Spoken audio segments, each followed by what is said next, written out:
Bienvenidos, bienvenidas amigos y amigas de Cuestión de Enfoques. Soy Miguel Calix Martínez por ICN, una nueva conciencia. Contento de estar nuevamente con ustedes en este su programa, donde conocemos de los protagonistas, de nuestros invitados, personajes de la vida política, social, económica del país, sus puntos de vista, sus distintos enfoques sobre los temas que hacen noticia, que hacen titulares. Esos temas que usted sigue en las redes sociales de ICN, ICN.digital, los temas que usted comenta con sus amistades, con sus parientes alrededor de una mesa mientras se alimenta, mientras toma el café, obviamente el mejor café del planeta, que es hondureño, y que nos hace a veces coincidir, otras veces debatir, pero siempre conversar sobre los temas de interés nacional, regional, internacional. Hoy, para hablar de temas que son de su interés, tenemos en el set de Cuestión de Enfoques a la diputada Lizzy Matute Cano, y es la subjefa de la bancada del Partido Nacional. Bienvenida, diputada. Gracias. Bueno, encantado de tener a la diputada Lizzy Matute aquí en el set. Diputada, 2 años se han cumplido ya de legislaturas del Congreso actual. Valoración. Bueno, en principio, Miguel, gracias por prestarme este espacio, por la gentil invitación a su foro. Siempre para mí un placer y un gusto poder compartir con usted y por supuesto con todo su inmenso auditorio y todos los telespectadores de ICN. Y pues contenta de poder contarle a usted algunas valoraciones, algunas pensamientos que siempre hemos tenido y hemos sostenido a lo largo de estos 2 años. Han sido 2 años verdaderamente desafiantes. Yo siempre digo, cuando me preguntan, Lizzy, la expectativa versus la realidad es verdaderamente chocante, porque cuando uno se postula a este tipo de cargos, llega con altas expectativas de hacer un sinnúmero de impulsar un sinnúmero de proyectos, de iniciativas, de situaciones que le propuso a la gente una vez que se postuló y se presentó con sus credenciales y dijo, mire, una vez convertida en diputada voy a hacer tal cosa. Pero luego la expectativa, la realidad, con la que uno se encuentra ahí es completamente distinta. Sobre todo, obviamente, si de una bancada de oposición donde las posibilidades de hacer realidad muchísimas cosas son invariablemente muchísimo menores que cuando se ostenta el ejercicio del poder. Y eso pasa en Honduras y en el mundo. Eso no es novedad para nadie. Un Congreso altamente conflictivo, impresionantemente improductivo, ¿verdad? El más improductivo de la historia, de hecho. Un Congreso que comenzó mal, ¿verdad? Y ahí hay un viejo y conocido refrán que dice: lo que mal empieza, mal acaba. Empezó con un conflicto tremendo, ¿verdad? Donde una junta directiva ilegal usurpó este puesto que le correspondía a otras personas que habían sido electos por más de 86 votos, si mal no recuerdo, fueron electos para que pudieran hacer uso de esa función. Ellos a la fuerza, con imposición, con conflicto, se sentaron en esas sillas, usurparon y literalmente empezaron a administrar el Congreso Nacional. Muchos también me preguntan, y vale la pena aclarar en este espacio, bueno, pero si ustedes saben que son ilegales, ¿por qué fueron y por qué se presentaron y por qué estaban ahí? Bueno, dos explicaciones al respecto. La primera es que el pleno, aunque se reúna en un restaurante de comidas rápidas, el pleno, los 128, somos legales porque fuimos legalmente electos como representantes de la gente. Y 2, particularmente cada uno tenía que ir a cuidar el curul, porque eso es lo que las personas que nos eligieron nos mandaron a hacer, a representarles. Entonces llegamos a la conclusión, y justamente por la ausencia de los que no pudimos llegar porque no nos lo permitieron llegar al Congreso Nacional, y fuimos usted recuerda la famosa reunión ahí en Zambrano, es que entonces ellos a la fuerza, patadas, se sentaron en esa junta directiva y empezaron a hacer uso de los recursos que tuvieron a la mano para poder empezar a presidir o dirigir el Congreso Nacional. Entonces, un Congreso desde ahí altamente conflictuado y luego improductivo. ¿Por qué improductivo? Porque en un parlamento debe primar el diálogo. parlar, por eso se llama parlamento, porque ahí lo que se deben encontrar son avenidas de consenso, son puntos de encuentro. El Congreso Nacional indudablemente es la representación democrática más política que existe en el estamento público. ¿Por qué? Porque en el Poder Ejecutivo, en el ejercicio de la presidencia, hay una persona de un partido. Entonces ahí es menos conflictivo que si usted se encuentra con políticos de 6 diferentes partidos. Entonces, en ese primer momento del Congreso conflictivo que la diputada Lizy Matute identifica, se lograron aprobar una serie de iniciativas en conjunto el Partido Libre, el Partido PSH y algunos votos liberales. Se derogaron fideicomisos, se derogaron las sedes, se hizo la derogatoria de la ley del empleo por hora.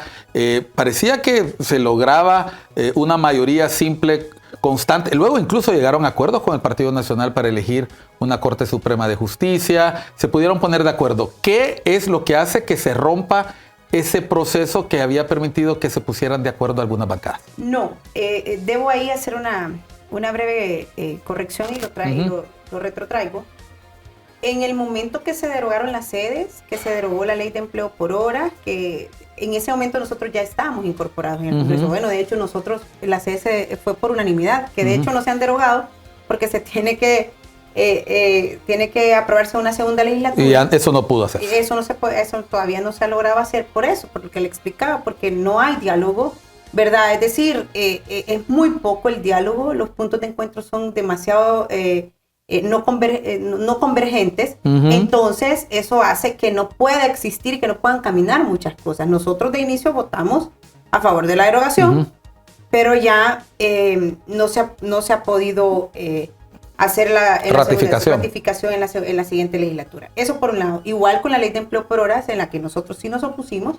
Yo particularmente en esa ocasión dije, no debemos derogar la ley de empleo por hora mientras no se tenga una alternativa que la va a sustituir, ¿verdad? Porque eso no solo apoyaba mucho a los muchachos, a los jóvenes, una infinidad de jóvenes que se acogían a esa ley, sino que también a las pequeñas, a las medianas empresas.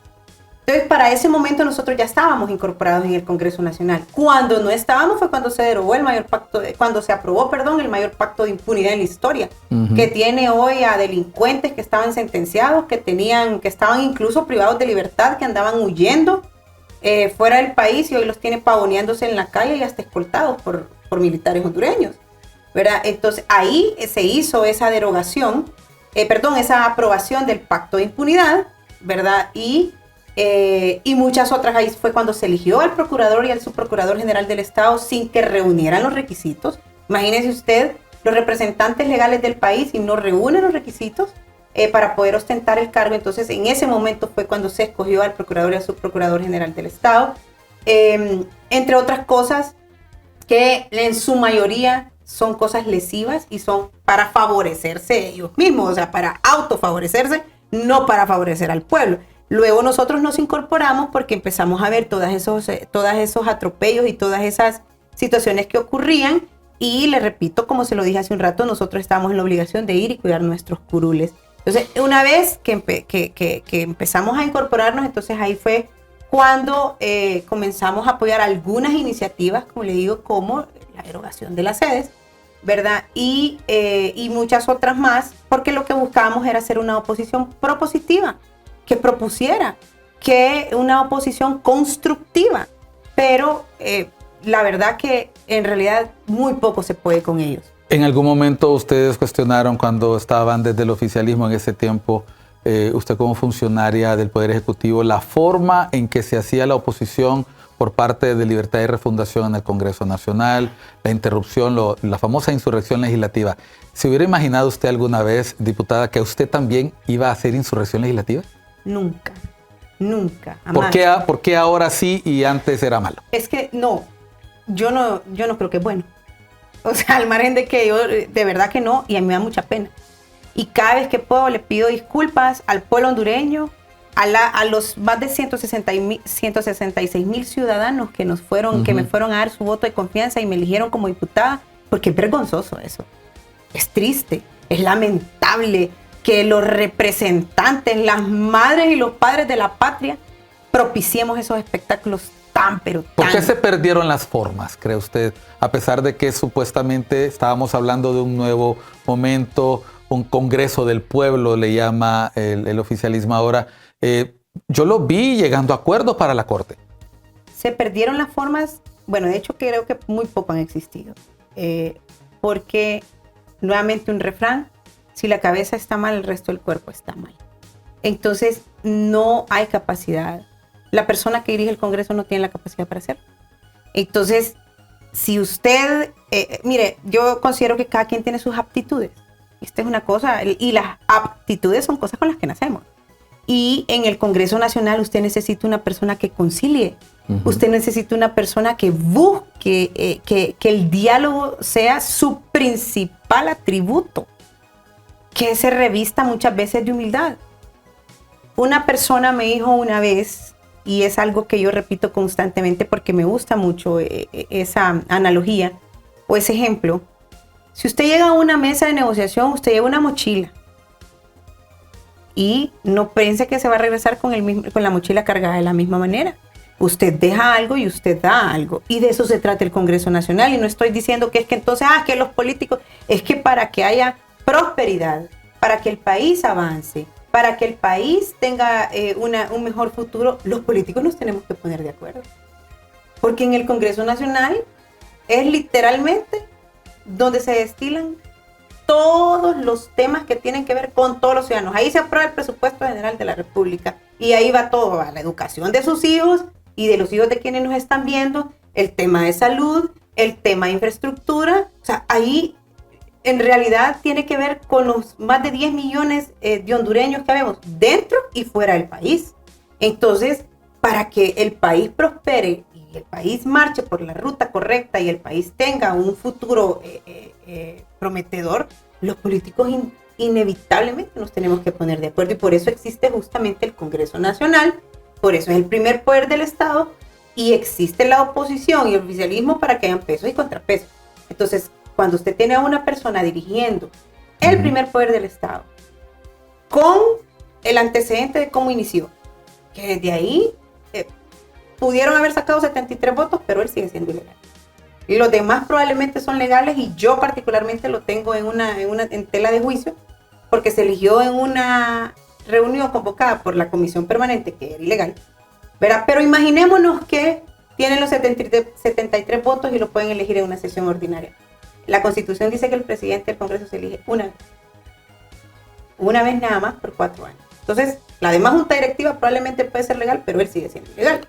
Ese antecedente lo pone en una situación bastante compleja, y al país mismo incluso en una situación de una inseguridad jurídica tremenda. Entonces, el problema del Congreso es que no existe el que articule ese diálogo para que podamos encontrar esos puntos o esas avenidas, tanto de salida como de encuentro a muchos conflictos que tenemos en el país. Vamos a una pausa.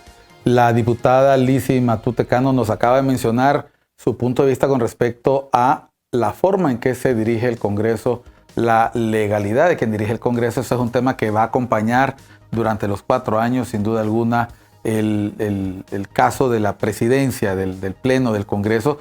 Pero mencionó algo muy interesante. Se eligió junta directiva, se aprobó presupuesto. ¿Significa eso que el Congreso ya se puede poner de acuerdo? Vamos a volver después de unos mensajes a Cuestión de Enfoques acá por ICN. Una nueva conciencia hoy con la diputada Lizzy Matute Cano, su jefa de bancada del Partido Nacional. Ya volvemos.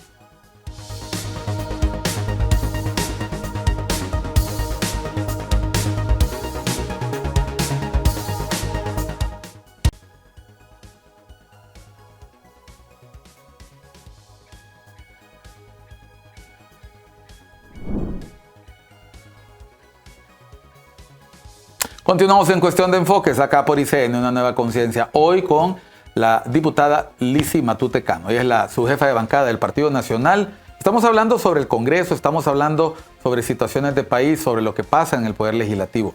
Diputada, recientemente pudimos ver que hubo acuerdos entre los miembros de la bancada oficialista de Libertad y Refundación en el Congreso, algunos miembros de la bancada del PCH, algunos miembros de la bancada del Partido Liberal, incluso un diputado que el Partido Nacional apartó de sus filas al mero inicio de la primera legislatura. Se logra integrar la Junta Directiva, independientemente del comentario que ha hecho sobre la presidencia del Congreso. Se aprueba presupuesto general de la República, que era algo importantísimo.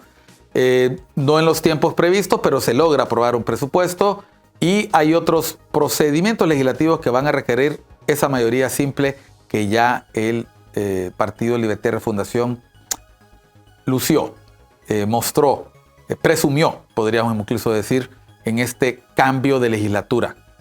¿Eso significa que los siguientes 2 años van a ser diferentes, piensa usted? ¿O cree que vamos a seguir con problemas? Lo menciono porque el índice de percepción de transparencia de Latinoamérica, y voy a hablar de esos datos y los voy a citar, menciona, y voy a mencionarlo en este momento mientras busco la información, ha dejado en muy mala posición al Congreso Nacional de la República de Honduras.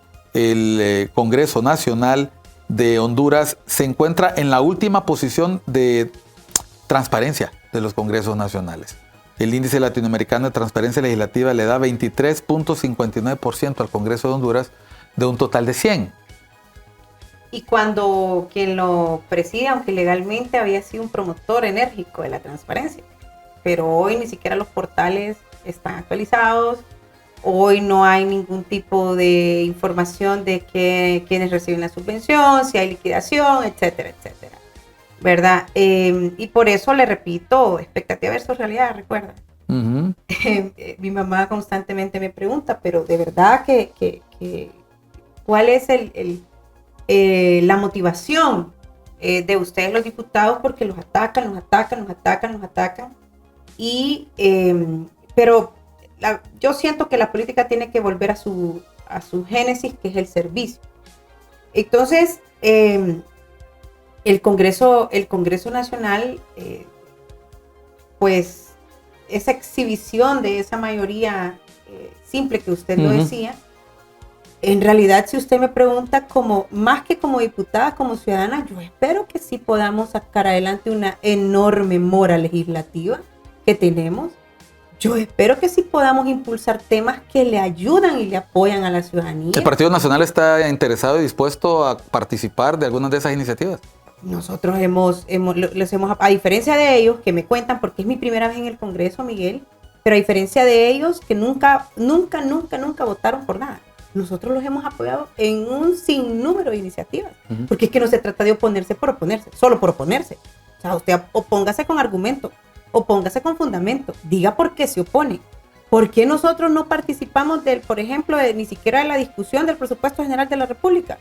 Porque estábamos en una reunión que era ilegal, una sesión convocada por una comisión permanente ilegal.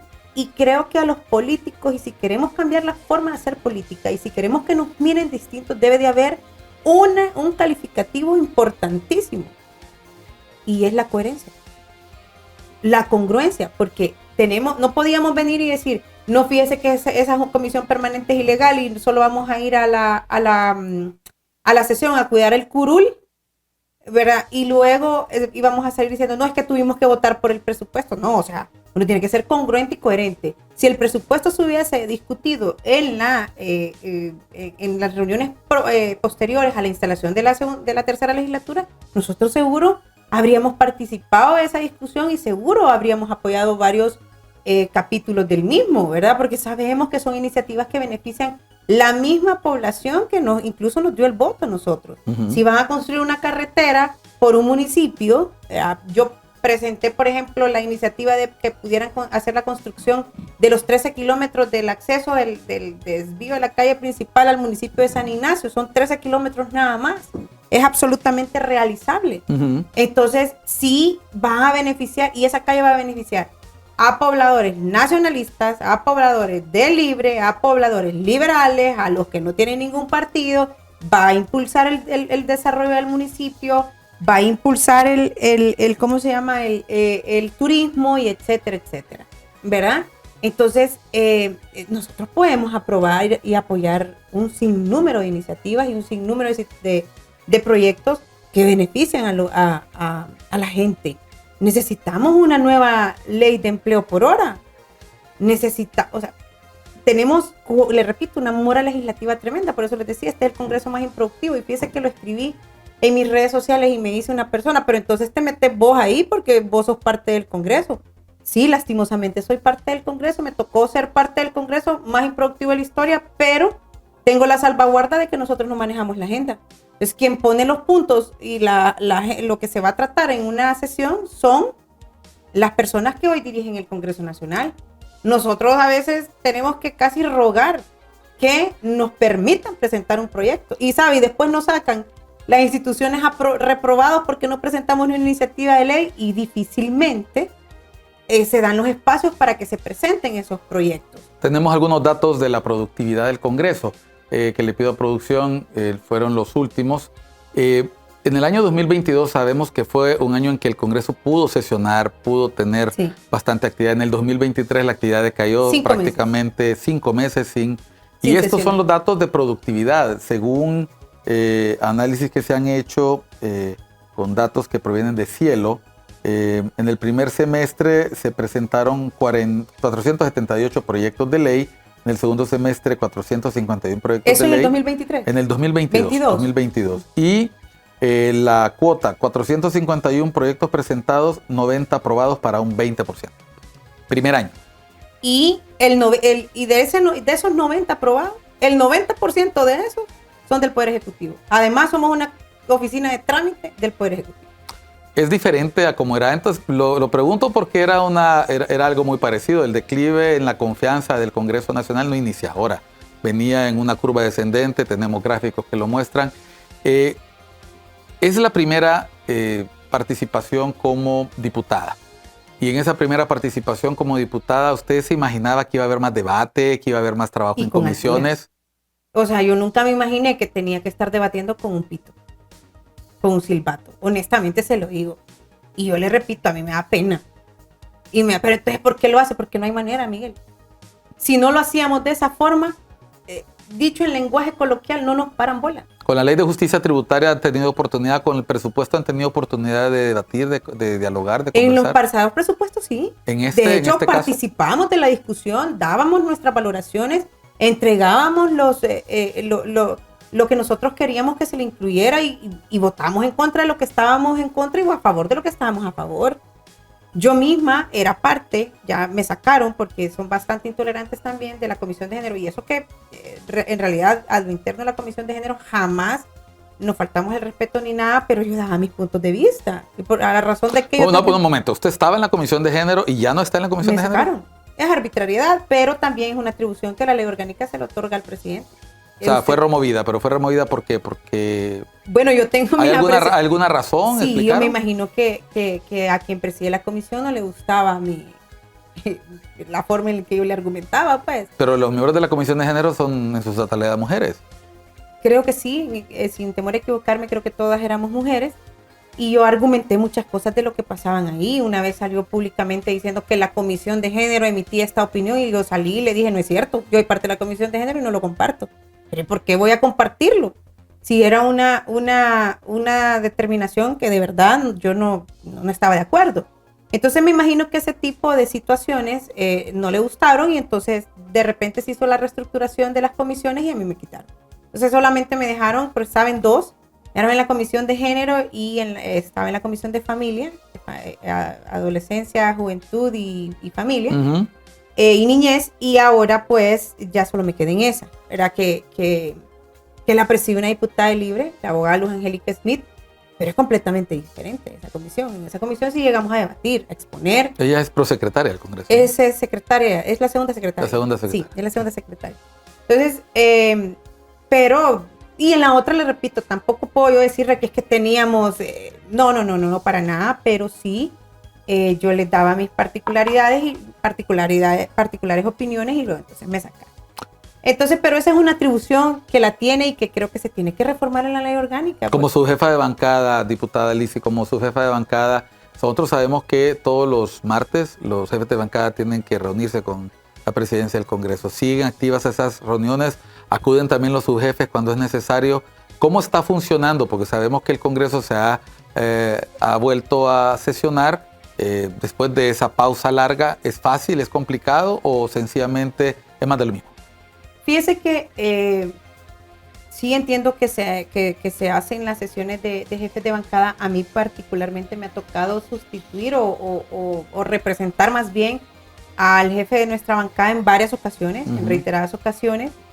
Pero en realidad los subjefes solo acompañamos cuando no está el titular, en este caso el abogado Tomás Zambrano, quien preside o quien está al frente de la bancada del Partido Nacional. ¿Qué le ha comentado el diputado Zambrano?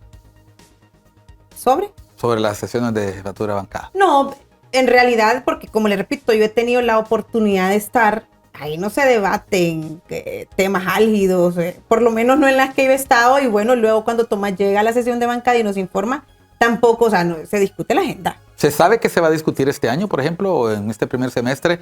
¿Hay una idea de cuál va a ser la agenda? No que yo sepa, y creo que si Tomás la supiera, nosotros ya habríamos estado enterados, porque Tomás es un hombre extremadamente disciplinado, ha logrado mantener a la única bancada del Congreso unida. Somos los únicos. Aún en las bancadas con un solo diputado, ni siquiera ahí hay unidad. Y nosotros hemos logrado... Está diciendo que las monobancadas, ni ellos están de acuerdo consigo mismos. Bueno. No, porque recuerde que es propietario y suplente. Entre propietario y suplente. Yo me imaginaba una persona debatiéndose entre su conciencia buena y mala, ¿no? Recuerde que las bancadas tienen un puesto, pero claro. tienen todo. Estoy de acuerdo. Entonces, y nosotros, y Tomás ha logrado mantenernos somos 87. En realidad al principio éramos 88. Pero ahora quedamos 87 diputados y nos hemos mantenido los 87, y ha sido por pura disciplina, pero además también por el ejercicio de la democracia. Todas las determinaciones que se han tomado en la bancada han sido democráticamente, no dedocráticamente ni impuestas, sino que se ha logrado llegar a la gran mayoría. Entonces, en realidad en esas reuniones de jefes de bancada lo que se discute es la agenda. Mire, fíjense que vamos a ver esto y esto esta semana, y entonces tal cosa. Verá, han habido espacios de diálogo que sí se han tocado algunos temas más complejos. En diciembre, por ejemplo, el tema de poder llegar a la instalación de la legislatura, poder tener consensos para la elección de los cargos de segundo grado, ¿verdad? Sí, tal cual como usted bien lo decía hace un rato, que se tuvo con la Corte Suprema de Justicia. Entiendo que hay pláticas para llegar a ese punto. Sí.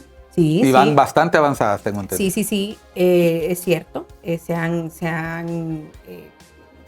gestado mucho el diálogo en ese sentido para poder elegir al Tribunal Superior de Cuentas, el Tribunal de Justicia Electoral, la Unidad de Política Limpia, y también está el tema en proceso de diálogo de lo del Ministerio Público, ¿verdad? Para que podamos elegir en propiedad a quienes van a quedar en ese puesto, porque el hecho de que esté ese interinato ilegal también le afecta al país y al sistema de justicia, impartición de justicia de la nación. Hablemos sobre eso, sobre la justicia. Cuando volvamos después de una pausa, estamos en Cuestión de Enfoques, hoy acompañados de la doctora Lizy Matute Cano. Ella es diputada por el Partido Nacional de Francisco Morazán. Su jefa de bancada. Estamos conversando sobre la labor legislativa, el Congreso Nacional. ¿Qué ha pasado los últimos 2 años? ¿Qué nos espera en los próximos 2? Hemos hablado de un poco de indicadores, cómo nos ven, cómo nos vemos. Continuamos en Cuestión de Enfoques después de unos mensajes. Ya volvemos.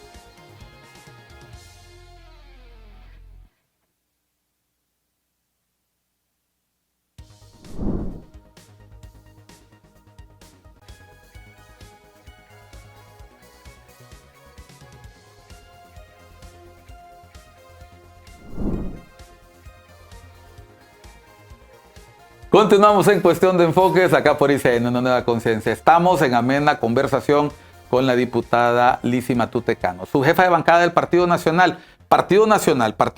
Estos días hemos estado escuchando mucho sobre el Partido Nacional porque el expresidente Hernández está en vísperas de ser juzgado en Nueva York. ¿Qué representa para el Partido Nacional? Una organización centenaria. En este momento estar a la expectativa de algo que espera toda la nación, pero que en el caso del Partido Nacional se trata de un líder importante del partido, presidente por el Partido Nacional en los últimos 2 periodos antes del gobierno actual, expresidente del Congreso y una figura dominante en la política interna del Partido Nacional. ¿cómo está en este momento el Partido Nacional afrontando, esperando y a la expectativa de este juicio? Bueno, Miguel, primero, al referirme en este tema, yo quiero dejar algo, y siempre en cada entrevista y en cada una de mis participaciones, cuando me preguntan constante y recurrentemente por eso. Lo primero que quiero decir es que yo al expresidente le deseo el mayor de los éxitos. Que prevalezca la verdad, que se sepa y que prevalezca la justicia. Mi solidaridad con su esposa, con sus hijos, con su familia en general, y decirle que yo a él, a ellos, a la familia Hernández García, les tengo altísima gratitud y también afecto, ¿verdad? Entonces, mi solidaridad para doña Ana, para sus hijos y por supuesto, el mayor de los éxitos, de ser el mayor de los éxitos al expresidente Hernández. Ya ese es un tema que está en manos de la justicia norteamericana, ¿verdad? En manos de la fiscalía, y pues que todos estamos a la expectativa de lo que vaya a pasar en ese sentido.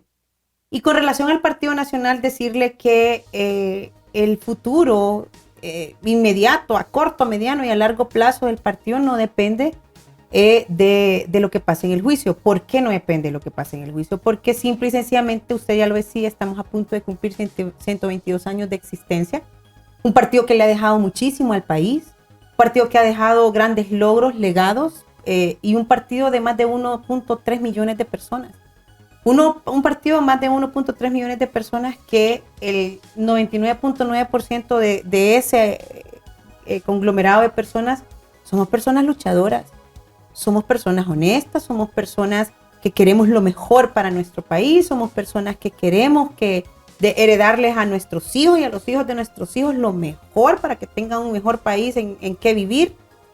Y el partido trasciende a la particularidad de actos de una persona, de un individuo.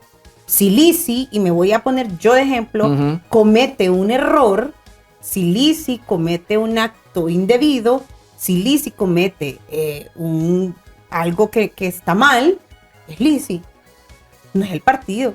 Y yo siempre hago la analogía y me voy a volver a poner de ejemplo. Porque Lisi cometa un ilícito no significa que Vera Rosángela, si se llama mi hermana, también tiene que pagar el ilícito que Lisi cometió. O mi mamá, o mi papá, o mis tíos, o mi hija. O sea, cada quien responde por sus actos. Son actos individuales, son particulares, y el partido trasciende a los individuos. Si es cierto, estamos en la misma organización política, ¿verdad? De acuerdo, pero el partido trasciende a los individuos. Y entonces, porque aquel diputado, exdiputado liberal, que también está allá guardando prisión, esté allá, entonces todos los liberales, el Partido Liberal depende de eso. No depende de eso. Lo mismo en el Partido Libre. Hay un exdiputado, igualmente mencioné, los partidos, las instituciones trascienden a los individuos, ¿verdad? Entonces yo le repito, yo sí deseo que el presidente tenga éxito, ¿verdad? En su juicio. El presidente hizo muchísimas cosas buenas por nuestro país, trabajó enormemente, tuvo un combate, de hecho, incluso frontal justamente contra la criminalidad, un programa exitoso como fue Vida Mejor, que estoy segura que hoy mucha gente lo extraña. Todo el despliegue de asistencia social que se tenía, y así muchísimos otros temas de los que podemos hablar. Así que yo sí soy creo fielmente y firmemente que el futuro inmediato, a mediano y a largo plazo, no depende de lo que pase ahí, sino que más bien depende de lo que nosotros, que estamos en este momento al frente de una batalla que va a ser una batalla compleja, ¿verdad? Dicho en términos electorales, hagamos y vayamos a la batalla con los mejores soldados, que definitivamente ese ejército está aceitadito. El Partido Nacional sigue siendo la mayor fuerza en el país, la mayor fuerza política en el país. Somos el partido más grande, somos el partido más fuerte, somos el partido más organizado, el más disciplinado, lo hemos demostrado en el Congreso. Somos los únicos que nos hemos podido mantener aglutinados, ni siquiera los libres, que están en el ejercicio del poder, y romper esa unidad en el oficialismo es complejo. Y ni siquiera ellos lo han logrado y nosotros sí, demostramos que somos disciplinados, organizados, estructurados y somos la mayor fuerza política. Y hoy me atrevo a decir, incluso Miguel, que somos el fiel de la balanza de la democracia. ¿Un resultado adverso para el expresidente Hernández puede afectar esa unidad, esa fortaleza, esa grandeza, esa organización? O nos aglutina más todavía, ¿verdad? O nos une más. Yo siempre he dicho que bajo cualquier circunstancia, o sea, hay circunstancias en la vida complicadas, difíciles, duras, y eso nos pasa a todos como individuos. Pero en esas circunstancias duras, difíciles, complejas, más bien se convierten muchas veces en las grandes oportunidades de muchísimos cambios, de muchísimos aires distintos, de nuevas oportunidades, del resurgimiento, de la reinvención, de la renovación, o sea, un montón de cosas que pueden surgir a partir de lo que sea que pase. Le repito que desde mi punto de vista no tienen ningún tipo, o sea, eso es lo que yo creo y creo que la mayoría de los nacionalistas con los que yo he tenido la oportunidad de conversar. Sienten o sentimos que no tiene una cosa que ver con la otra. ¿Verdad? Que algunos disfruten el mal ajeno, pues ese es problema de cada quien. Yo ya le dije cuál es mi particular posición con ellos, con su familia, y yo sí deseo que le vaya bien. Yo sí deseo que le vaya bien. Mencionó Lizzy Matute Cano, la diputada, la nacionalista, la dirigente, la militante, la miembro del Partido Nacional. ¿Estamos listos como partido para el próximo proceso electoral? Divertir Refundación tempranamente este año ha lanzado al ruedo una precandidata, la ex secretaria de Estado en el Despacho de Finanzas, la abogada Rixi Moncada. ¿Cómo enfrenta o afronta el Partido Nacional este reto tan temprano? ¿Ya está listo el Partido Nacional? ¿Se está preparando ya para el proceso electoral o van a esperar que el momento llegue? Porque el llamado a elecciones empieza en septiembre de este año. ¿Pero esto adelanta el trabajo o el partido ya estaba listo para esa contingencia? Decía mi abuelo Miguel que la campaña comienza el día siguiente de la elección, al margen de que se pierda o se gane. Y como nacionalistas, y ustedes los medios lo han visto, que iniciamos hace mucho, y digo iniciamos como miembro de la bancada, pero en realidad quien se ha dado a la tarea de hacerlo, yo debo reconocerlo, ha sido Tomás, el que ha andado por todo el país, en todos los departamentos, conversando con la dirigencia, escuchando qué es lo que pasaba, qué es lo que sentía la gente cuando recién perdimos la elección, qué eran los errores que podíamos resarcir, qué eran las cosas que teníamos que mejorar. Y de igual manera sigue. Ahorita en la presidencia interina de la abogada Fátima Juárez, de igual manera, está haciendo una ruta de la unidad y la esperanza, hablando con el nacionalismo, hablando con las personas, con los líderes, actores importantes, presidentes de comité departamental, local, los alcaldes, los regidores, los diputados, todas las autoridades, los convencionales y la base y la estructura del Partido Nacional, que es la que sostiene esta institución. Entonces, nosotros estamos con los burros puestos y hace días, ¿verdad? Yo particularmente... Esa es una alusión directa a Nasri Asfura, no puedo, tengo que decirlo. Por eso es que a eso iba justamente porque sé que en el partido hay otros precandidatos, ¿verdad? Y yo los respeto, los admiro. Y qué bueno, porque eso revoluciona el partido, eso mueve a la gente, eso hace que la gente salga y sienta la gana de ir y trabajar. Yo particularmente, yo siempre lo he dicho, yo estoy apoyando a Tito Afura, yo creo que él es la persona que necesita este país como presidente en este momento tan difícil, un país con una multicrisis enorme en todo sentido. Aquí tenemos problemas de salud, tenemos problemas de educación, tenemos problemas de infraestructura, tenemos un terrible problema de seguridad, una ola de migración tremenda como nunca antes visto, también problemas de transparencia, problemas en derechos humanos, o sea, tenemos problemas, estamos sumidos en una multicrisis. Y un hombre como Tito, probado, que ya demostró lo que hace, lo que significa trabajar y trabajar en silencio, sin hacer mucha bulla, simple y sencillamente con las obras ¿verdad? Sin andar con mucha campaña y demás, él hacía y punto. Entonces eso es lo que necesitamos. Y además también demostró que es un hombre conciliador, porque nosotros como hondureños necesitamos reconciliarnos. Miguel, estamos confrontados. La sociedad está completamente polarizada. Y debo de decir que la clase política en gran medida tiene la culpa de que eso pase, o tenemos la culpa de que eso pase. Entonces necesitamos un hombre conciliador, un hombre trabajador y un hombre que disfrute apoyar y ayudar a la gente. Y ese es papi a la orden. Eso es lo que yo creo. Entonces por eso le digo, estamos con los burros listos desde hace días. En este momento el Partido Nacional está dirigido por la vicepresidenta Fátima Juárez. El presidente del partido fue acusado, se encuentra en este momento prófugo de la justicia, porque ese es el título que se pone en estos casos, pero no solamente él. En los últimos días fuimos testigos de la presentación de una denuncia contra exfuncionarios del gobierno anterior, denuncia contra diputados, que algunos están en ejercicio y otros no, y una serie de personajes de la vida política nacional. ¿Por qué lo hicieron? Bueno, porque apoyaron la reelección del presidente Hernández. Dentro de esa lista destaca el nombre de una exfuncionaria que hoy es diputada y en ese momento era subsecretaria de Estado. De eso vamos a hablar al volver de unos mensajes en Cuestión de Enfoques. ¿Qué representa la situación de David Chávez y esa denuncia en el Ministerio Público en un momento en que el Partido Nacional ha cuestionado el nombramiento de los fiscales que todavía están en interinato? Ya volvemos en unos mensajes.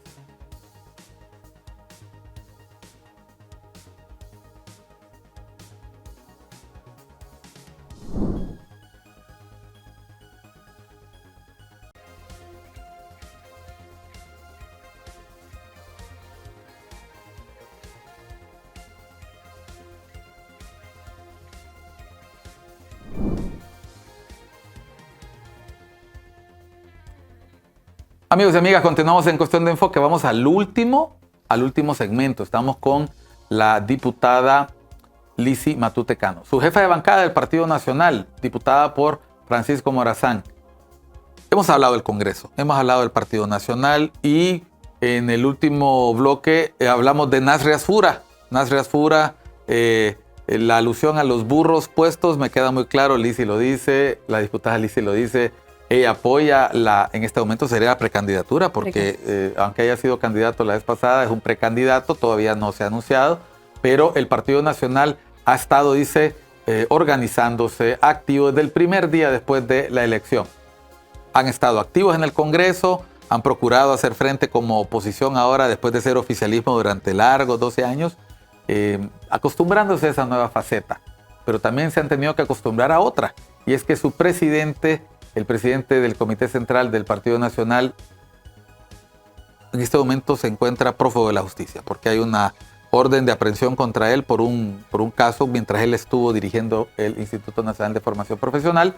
Y en los últimos días, para más INRI, algunos abogados ligados o de alguna manera vinculados a miembros del Congreso Nacional, tenemos que decirlo, presentaron una denuncia contra todas las personas que apoyaron la reelección del presidente, hoy expresidente Hernández, que se encuentra enfrentando un juicio. ¿Cómo tomó la noticia la hoy diputada Lizzy Matute Cano, que aparece mencionada por ahí junto con otro exfuncionario que coincidentemente son diputados ahora por el Partido Nacional? Bueno, mire, en relación a al primer tema, David Chávez, el presidente David Chávez, lo que es víctima y objeto de una persecución política. Juzgado.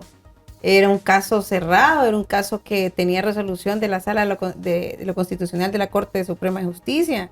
Tenía un fallo del Tribunal Superior de Cuentas. Entonces, en realidad lo que él lo ha dicho muchas veces y yo coincido totalmente con él, no se trata que sea David Chávez, es porque es el presidente del Partido Nacional, el único partido que de verdad ha hecho oposición genuina en estos 2 años de gobierno. Entonces, el presidente del Partido Nacional está siendo acusado por un caso que ya estaba juzgado, ¿verdad? Entonces, él eso lo convierte en persecución política y de eso es lo que pasa con David y lo que pasa incluso con nosotros que también van y nos acusan con una denuncia que a mí, sinceramente, yo cuando la vi, cuando estaba viendo la noticia, cuando la mandaron al chat de la bancada y cuando la es un documento grande, complicado de leer, es bastante larga. No, es que había una primero donde salían como 500 personas, no sé ni cuántos, todo el gabinete anterior del presidente Hernández, las dos Cortes Supremas de Justicia, magistrados del Tribunal Supremo Electoral. O sea, era una cosa, pero luego la redujeron y nos meten a los 28 diputados que aparecemos ahí, y a mí en ese momento me dio risa.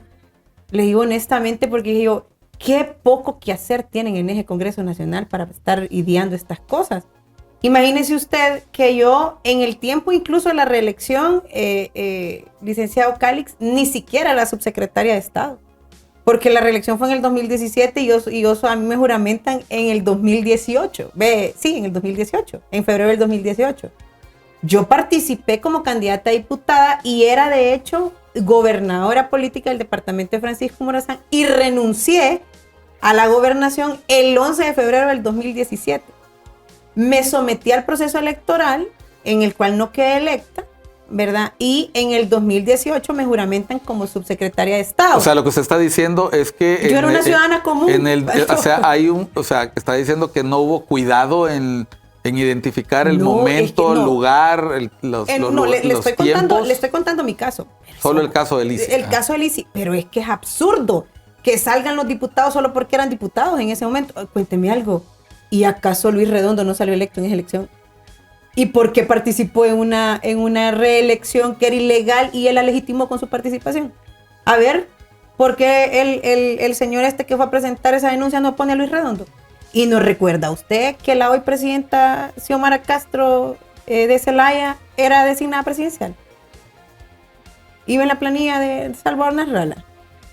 Ajá, ¿y los diputados que salieron electos por libre en esa elección? Ah, pero entonces vamos a escoger a los 28 que eran diputados en aquel entonces del Partido Nacional, y vamos a meter a estos dos a quienes nos metieron fue a Marco Midencia y a mí, que somos los únicos que no éramos diputados en ese entonces, que aparecemos en la denuncia, porque eran funcionarios de Juan Orlando y porque entonces eran funcionarios, entonces validaron la reelección. Así que la validaron, entonces que vayan a procesar a cada ciudadano que iba a votar esa elección. A todos los que fueron a votar. Que vayan y procesen a cada candidato que se presentó, tanto en las fórmulas presidenciales como en las alcaldías, como en las diputaciones al Congreso Nacional, al Parlamento Centroamericano, a todos los regidores. Es absurdo. Lo que quieren es simple y sencillamente darle pan y circo a la gente, como son tan inútiles, ¿verdad? Como han hecho tan mal trabajo, que lo que necesitan son distractores. Y eso, y vea, ya pasamos ese tema, pero olvidé decirlo y me parece sumamente importante decirlo.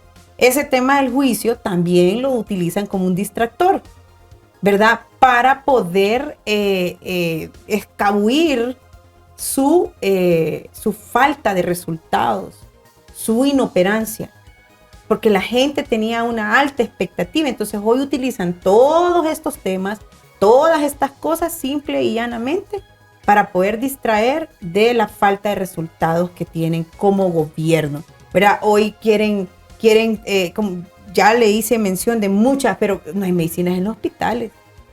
La gente, hay todos los días tomadas instituciones. La gente no puede hacer trámites. Y ellos están dándole más, como le digo, pan y circo a la gente porque son tan inoperantes que no pueden gobernar y no pueden dar los resultados que prometieron cuando estuvieron en campaña, y hoy por eso justamente la gente los repudia. Y entonces buscan ese tipo de espectáculos para poder, o de shows o de noticias, para poder generar y levantar ese amarillismo que pasa justamente cuando son este tipo de noticias. Nos quedan unos 5 minutos de programa y me gustaría irme concentrando, irme enfilando hacia la salida del mismo. A ver, 2 años de Congreso en un minuto. ¿Qué expectativas tiene Lisi Matute Cano, su jefa de bancada del Partido Nacional, que está en la oposición, de los 2 años que restan en el Congreso? Y voy a poner con dos condicionantes.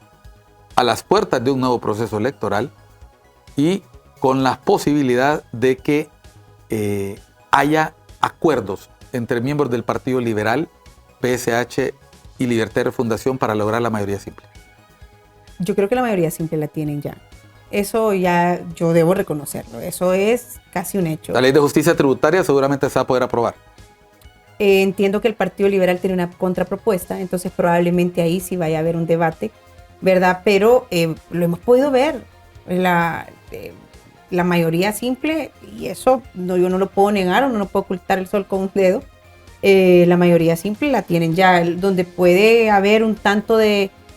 no es que pueda haber, donde va a haber, donde sí tienen que haber consensos, acuerdos por el bien del país, es en temas que tengan que ver con mayoría calificada, porque ahí sí necesitan al Partido Nacional. La aprobación de la ley de colaboración eficaz, algunos requisitos que se necesitan para la Sisi, ¿los ve venir?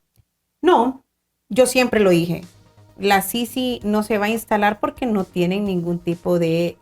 ellos no les interesa instalarla. Fue una de sus principales promesas de campaña y ofertas de campaña, pero todos sabíamos que les ponían le ponían una excusa, luego otra excusa, y con el paso del tiempo nos dimos cuenta que la Sisi, lastimosamente, y digo lastimosamente porque a nosotros sí nos interesaba que se instalara una comisión independiente, una comisión que fuera tras el delito, la corrupción, la impunidad, y que por supuesto fortaleciera nuestras propias instituciones, porque esa comisión era transitoria, ¿verdad? No es que se va a quedar, no era que se iba a quedar en nuestro país por todo el tiempo, sino que necesitamos que fortalecer el Ministerio Público, la Policía Nacional, todos los entes de investigación del país, para que nosotros tuviéramos entes fortalecidos y que pudiéramos verdaderamente combatir la impunidad y la corrupción. Entonces yo no creo que la Sisi se instale, lamentablemente hay cosas que ellos no van a permitir, como la derogación del 04-2022, que es el pacto de impunidad, que hoy tiene a delincuentes pavoneándose en la calle, a sus delincuentes pavoneándose en la calle, y no la van a derogar. ¿Espera acuerdos la diputada Lizy Matute para la integración de órganos colegiados? 30 segundos. Necesitamos acuerdos. Y de hecho nosotros estamos listos desde el 25. La verdad que le han alargado el proceso, todavía desconocemos las razones, hemos pedido que se nombren, porque incluso estas instituciones administrativamente no pueden echarse a andar porque ni siquiera se pueden integrar los plenos, porque no hay magistrados. Entonces nosotros estamos listos, pero por el bien de Honduras, Miguel, por el bien de Honduras, yo espero, y con esto para ir, como dice usted, enfilándonos a la salida, yo espero que sí podamos encontrar puntos de encuentro, que sí podamos encontrar avenidas de salida, que sí encontremos y tengamos ese diálogo que debe primar, sobre todo en un Congreso, sobre todo en un Parlamento, para que podamos legislar a favor de la nación. Tenemos una mora legislativa tremenda.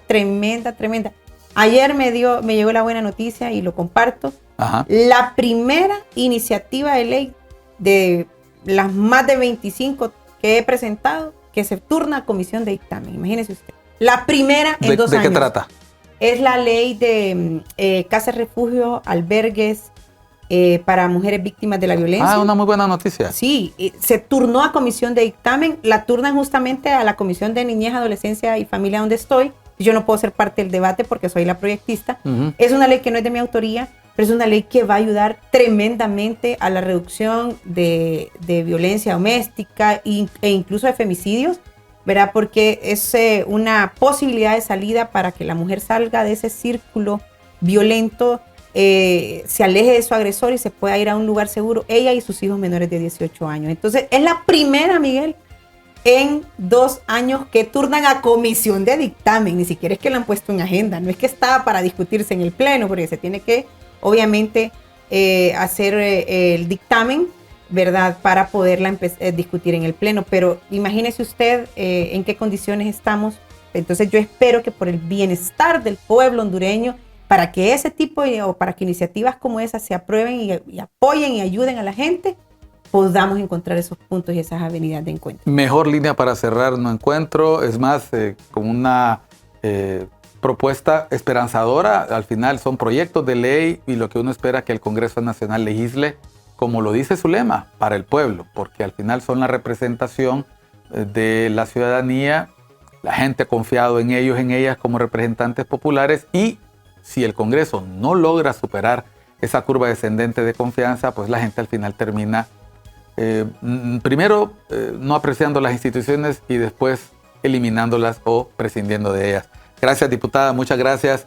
Me gustó mucho el cierre, creo que ese es el tono. Ojalá se logre aprobar esa iniciativa, ojalá sea un augurio de lo que el Congreso va a hacer en los próximos meses y años, ponerse de acuerdo, es lo único que queremos. Este fue Cuestión de Enfoques el día de hoy. Gracias por su atención, siga disfrutando de nuestra programación, los esperamos en el próximo programa.